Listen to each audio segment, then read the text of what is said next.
नमस्कार, back to our channel friends. मैं आप सबका अपने चैनल स्टॉक्स फॉर लाइफ पे बहुत स्वागत करता हूं। Welcome to STFL family.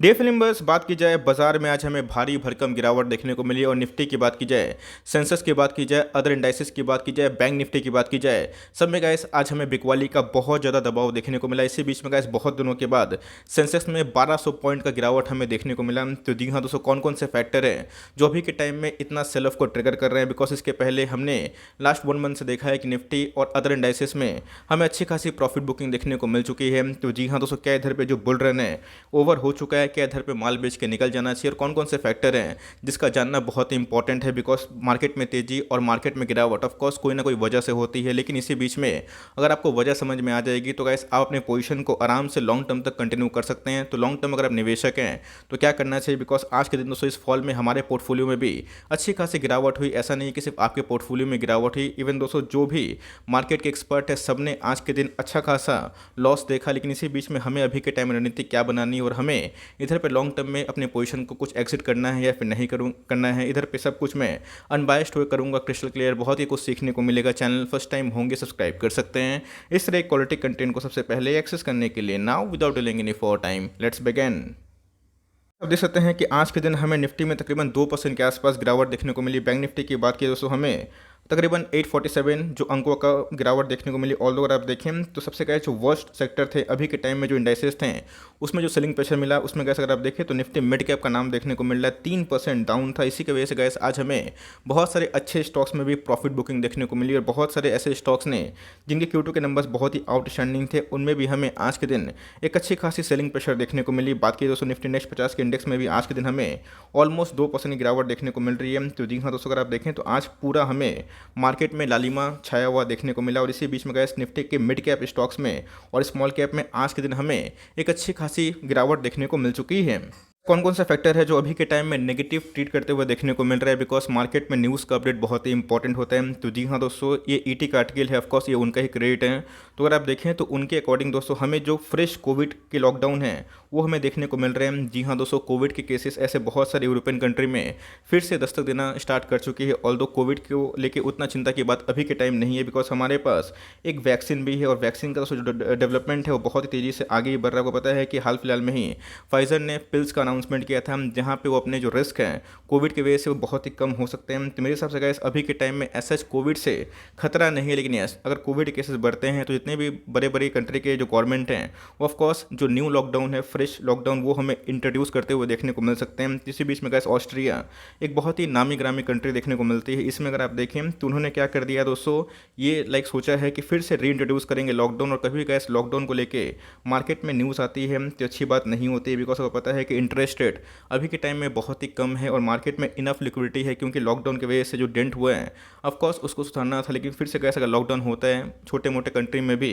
तो इसका इम्पैक्ट हमें नेगेटिव शेयर बाजार में ज़रूर देखने को मिलेगा। बिकॉज अभी के टाइम में चाहे फेड हो, RBI हो, अभी के टाइम में लिक्विडिटी ये टैपर करने की बात कर रहे हैं। तो जी हाँ दोस्तों, कभी भी लॉकडाउन को लेकर फिर से मार्केट में अगर एक खतरा होता है तो ये दोस्तों मार्केट बिल्कुल भी अच्छा नहीं समझता। और इसी की वजह से गैस मार्केट में थोड़ा सा प्रेशर हमें देखने को मिल चुका है। इधर अगर आप देखें, आपको अच्छे से पता है कि RBI की बात की जाए, फेड की बात की जाए, तो उन्होंने थोड़ा सा हिंट दे दिया था कि जो अभी के टाइम में लिक्विडिटी है वो बहुत ही इनफ हमें देखने को मिलती है। बैंकों को बहुत ज़्यादा सपोर्ट हमें देखने को मिला था, लेकिन ये जो लिक्विडिटी का रेट है ऑफकोर्स थोड़ा टैपर होगा। और साथ ही साथ जो अभी के टाइम में मार्केट में जो एक्सपर्ट है उनको लगता है कि जो डेडलाइन फेड ने दिया था उसके पहले ही हमें टैपरिंग की न्यूज़ देखने को मिलेगी, जहाँ पर जो ईजी मनी है वो मार्केट से जाने की कोशिश करेगा। जी हाँ दोस्तों, इतनी लिक्विडिटी मार्केट में छोड़ी गई थी जिसकी वजह से वो सब पैसे जितने भी इमर्जिंग कंट्री है, इंडिया की बात की जाए, इंडोनेशिया की बात की जाए, उन सब में हमें अच्छा खासा देखने को मिला। तो जी हाँ दोस्तों, इसी के न्यूज़ के वजह से कि कभी भी जो रेट हाइक है वो बढ़ सकता है और उम्मीद से पहले बढ़ सकता है। तो इसी के बीच में गए जितने भी FIAs है वो अपना पैसा टाइमली निकाल ले रहे हैं। इसलिए आपने देखा कि पिछले कुछ समय से FIAs ने अच्छी खासी बिकवाली की है। ऑल्दो DIS की बात की जाए तो उन्होंने मार्केट को थोड़ा सपोर्ट किया है। बट इसी बीच में अगर FIAs निकलते हैं इस फियर से कि सेंट्रल बैंक आने वाले कल में अपने रेट हाइक को फिर से रिवाइज कर दें और फिर से जो पुराने वाले जो रेट्स है वो हमें देखने को मिलेंगे। तो इसी बीच में गए FIAs का अगर इन्फो नहीं आता है, अगर वो बिकवाली करते हैं, तो जी हाँ दोस्तों इसका जो इम्पैक्ट है हमें भारतीय शेयर बाजार में ज़रूर देखने को मिलेगा। बिकॉज जो इमर्जिंग कंट्री है उसमें FIAs का इन्फो पिछले कुछ समय से बहुत ही ज़्यादा देखने को मिल चुका था। हाल ही में एक डेटा हमें देखने को मिला है जहां पे चाइना ने अपने रिटेल जो सेल्स है उसका आंकड़ा पेश किया। तो जी हाँ दोस्तों, इसने अगर आप देखें तो उन्होंने जो एक्सपेक्टेशन था वो बीट नहीं कर पाया, जिसकी वजह से अभी के टाइम में जो सेंटिमेंट है काफ़ी मिक्स्ड है। आपको अच्छे से पता है गैस कि जो इन्फ्लेशन की मार है ये पूरा विश्व सह रहा है। आपको अच्छे से पता है कि जितने भी रिजर्व है, चाहे वो चाइना की बात की जाए, यूएस की बात की जाए, तो उन्होंने अच्छे खासे रिजर्व कर लिए थे। किसको लेके मैं बोल रहा हूँ? क्रूड को लेके। और क्रूड के जो प्राइस बढ़ रहे हैं, तो गैस उसका सोल्यूशन यही है कि वो अपने अगर रिजर्व से क्रूड को अगर यूज़ करना स्टार्ट करते हैं तो आने वाले कल में जो क्रूड के प्राइस अंधाधुंध बढ़ रहे हैं उसमें एक लगाम हो सकती है। लेकिन अभी के टाइम की बात की जाए तो क्रूड में काफ़ी तेज़ी है, जो चीज़ों के सामानों के दाम हैं वो काफ़ी बढ़ चुके हैं। तो इतनी भी कंपनियां अपने टॉप लाइन में जो नंबर सेल्स हैं वो तो ठीक पेश कर रही है, बट दोस्तों उनके बॉटम लाइन की बात की जाए वो काफ़ी हद तक निराशाजनक है। और जिसकी वजह से अभी के टाइम में मार्केट इन्फ्लेशन को लेकर फियर कर रहा है। उनको लगता है मार्केट को कि आने वाले Q3 और Q4 तक ये जो प्रेशर है वो देखने को मिल सकता है। तो जी हाँ दोस्तों, इन सब की वजह से मार्केट में हमें काफ़ी वीकनेस देखने को मिल रही है और एक थोड़ा सा फियर है, जिसकी वजह से एफ अपने पैसे को निकाल के ले जा रहे हैं। तो पता है कि जितनी भी अच्छी कंट्री होती है, बड़ी कंट्री होती है, उनके पास फॉरेक्स का एक अच्छा खासा भंडार देखने को मिलता है। तो जी हाँ दोस्तों, अभी के टाइम की बात की जाए, इंडिया के पास भी एक अच्छा खासा फॉरेक्स का भंडार देखने को मिल रहा है। लेकिन उसमें अगर आप देखें तो हमें अभी के टाइम में थोड़ा सा डिक्लाइन देखने को मिल रहा है। लगभग अगर आप देखें $763 मिलियन के आसपास ये फॉरेक्स रिजर्व इंडिया के पास थोड़ा डिक्लाइन हो रहा है। और अभी की बात की जाए तो जी हाँ दोस्तों, ये 640 के आसपास स्टैंड करता हुआ देखने को मिल रहा है। तो जी हाँ दोस्तों, ये जो डिक्लाइन है क्यों हो रहा है? बिकॉज करेंसी की अभी के टाइम में डिवैल्यूएशन हो रही है। आपने देखा कि मार्केट में इन्फ्लेशन का खतरा है और इतना नोट प्रिंट हुआ है जिसके वजह से करेंसी का डिवैल्यूएशन होता है। लेकिन आने वाले कल में अगर फेड इसको लेके कुछ ऑप्शंस लाती है और टैपर करती है तो यह दोस्तों करेंसी में फिर से उछाल हमें देखने की उम्मीद है। यही सब गाइस कारण से हमें मार्केट में थोड़ा सा सेलिंग प्रेशर देखने को मिल रहा है, और जिसकी वजह से मार्केट का सेंटीमेंट अभी के टाइम में शॉर्ट टर्म में हमें काफ़ी नेगेटिव देखने को मिल रहा है।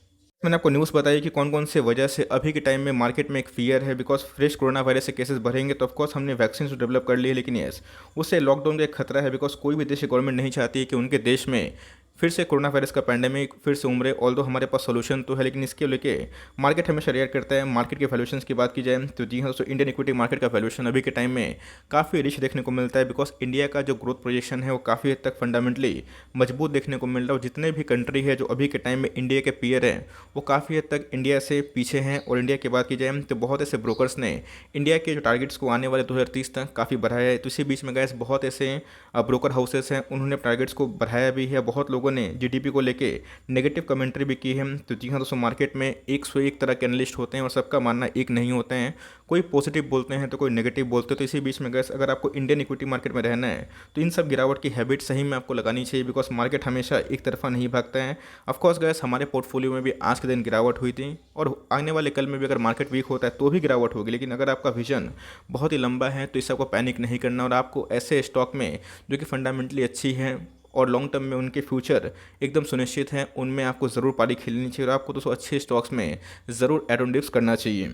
अगर आप देखें गाइस, निफ्टी ने एक तरफा तेज़ी दिखाई थी कोरोना पैंडेमिक के बाद। निफ्टी में अंधाधुंध तेज़ी हमें देखने को मिली थी और किसी को पता नहीं था कि निफ्टी इतनी जल्दी 18,000 के मार्क को टच कर लेगा। तो जी हाँ दोस्तों, अभी के टाइम में निफ्टी जिस लेवल पर ट्रेड करता हुआ देखने को मिल रहा है 17,416, ये बहुत ही इंपॉर्टेंट लेवल है। आज गाइस निफ्टी ने 17,200 के आसपास भी जाने की कोशिश की थी। अगर ये लेवल को तोड़ता है तो आने वाले कल में ट्रेमेंडस थोड़ा सा प्रेशर हो सकता है। बट लॉन्ग टर्म निवेशक दोस्तों इस चार्ट को याद रखें और इधर पर ध्यान रखें।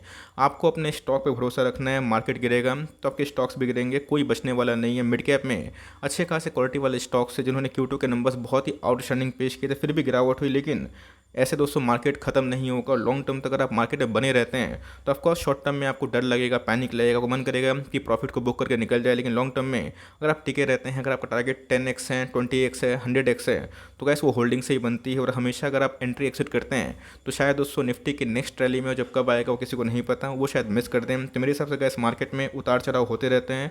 आपको अपने कन्विक्शन के संग बने रहना है। मार्केट में गिरावट होगी तो भाई आपके स्टॉक्स भी गिरेंगे, पोर्टफोलियो लाल भी होगा। लेकिन लॉन्ग टर्म तक अगर आप होल्ड करते हैं तो आपके पोर्टफोलियो में ज़रूर रौनक आएगी। इसके पहले गए जब कोरोना पैंडेमिक आया था, सारे स्टॉक्स में से अच्छे खासी गिरावट हुई थी। इवन दोस्तों बजाज फाइनेंस में भी 70% गिरावट हुई थी। बट उसके बाद रेस्ट इज हिस्ट्री, सबको पता है कि उसके बाद हमें क्या रैली देखने को मिली। तो गैस कभी मार्केट में नेगेटिव सेंटीमेंट आता है तो शॉर्ट टर्म के लिए होता है, लेकिन फंडामेंटल्स हमेशा लाइफ टाइम वाले होते हैं।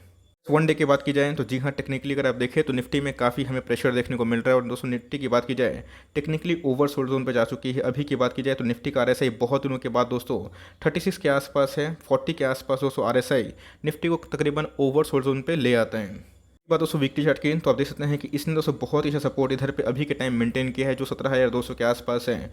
और यही दोस्तों बॉलिंजर बैंड के मीडियन के आसपास ट्रेड करता हुआ देखने को मिल रहा है, और यही दोस्तों हमें डेविएशन को बताता है। तो जी हाँ दोस्तों, अगर इसको तोड़ता है तो आने वाले कल में 500-600 पॉइंट की करेक्शन और भी संभव हो सकती है। करेक्शन होगी या फिर नहीं होगी दोस्तों, ये दावे के संग कोई बोल नहीं सकता है, बिकॉज मार्केट का टॉप और मार्केट का बॉटम किसी को पता नहीं होता है। और आपने देखा कि मार्केट में जब गिरावट हुई थी उसके बाद मार्केट ने अंधाधुंध तेजी भी दिखाई थी। तो मेरे हिसाब से गाइस मार्केट में बुल रैली और बियर जो ग्रिप होता है वो हमेशा एक साथ चलते रहता है। बिना बियर ग्रिप का और बिना बियर मार्केट का दोस्तों बुल मार्केट संपन्न नहीं होता है। तो मार्केट में आपको हमेशा अच्छे स्टॉक्स में निकलने का मन करेगा, आपको डर लगेगा कि आपका प्रॉफिट साफ ना हो जाए या फिर आप लॉस में ना आ जाए। तो इसी बीच में गैस अगर आप इंडियन इक्विटी मार्केट में लॉन्ग टर्म टिके रहते हैं, अगर आपका विजन 2025 का है, 30 का है, तो आपको एज सच इन सब गिरावट से पैनिक नहीं करना है। इंडिया की ग्रोथ स्टोरी की बात की जाए तो सबने अच्छे खासे परफॉर्मेंस दिए हैं। तो मेरे हिसाब से जिनके वैल्यूएशंस बहुत महंगे हैं उनमें थोड़ी सी एग्रेसिव जो अभी चीज़ है कम करिए, और जिनके वैल्यूएशंस ठीक ठाक देखने को मिलते हैं और जिसमें एज सच फॉल की कोई वजह नहीं है और पूरा सेक्टर डाउन है तो भाई वो भी गिर रहे हैं, तो उसमें आप एसआईपी करिए, लॉन्ग टर्म तक बने रहें। शॉर्ट टर्म में गैस मार्केट वोलेटाइल रहेगा, लेकिन लॉन्ग टर्म में अच्छे स्टॉक्स में ज़रूर रिकवरी देखने को मिलेगी। हमने भी दोस्तों आज के दिन एक अच्छा खासा फॉल विटनेस किया, पोर्टफोलियो का दिन दोस्तों आज के दिन लाल पे ही समर्पित। बट लॉन्ग टर्म में अगर आप कंटिन्यू करते हैं, बने रहते हैं, तो आपके पैसे ज़रूर बनेंगे और शॉर्ट टर्म में हमेशा आपको निकलने का मौका मिलेगा। तो मेरे हिसाब से गैस कुछ जो अपडेट्स हैं कि मार्केट में आज के दिन वीकनेस क्यों आई और हमें अभी के टाइम में रणनीति क्या बनी, तो कैसे रणनीति एकदम साफ है, आपके पास पैसे हैं तो मेरे हिसाब से आपको एड ऑन डिप्स करना है। स्टॉक स्पेसिफिक अप्रोच रखिए जिसकी फंडामेंटल सही है, प्रोमोटर होल्डिंग सही है, आरओई सही है, आरओसी सही है, कैशेज कंपनी जो अपने प्लेटफॉर्म पे मैं आपको हमेशा बताता हूँ, और लॉन्ग टर्म तक होल्ड एंड कंटिन्यू करें। मैं गैस हमेशा लॉन्ग टर्म की ही बात करता हूँ, बिकॉज पैसे तो गैस लॉन्ग टर्म ही बनते हैं। और शॉर्ट टर्म में अगर आपने पोजीशन बनाए हैं अच्छे क्वालिटी स्टॉक में, अगर इसमें गिरावट हो रही है तो पैनिक मत करिए, टाइम दीजिए, कम से कम 1 से 2 साल आपके पैसे रिकवर भी होंगे और आप मार्केट से अच्छे खासे पैसे भी बना के ले जाएंगे। आपका क्या व्यू है निफ्टी के इस फॉल में, और आपका क्या लगता है कि इधर पे और क्या प्रेशर हो सकता है? कमेंट बॉक्स में do let me know, let's see कि आपका क्या व्यू है निफ्टी के इस फॉल में। तो गाइस मिलते हैं जल्दी ही, तब तक के लिए bye, thanks for listening friends, God bless you all.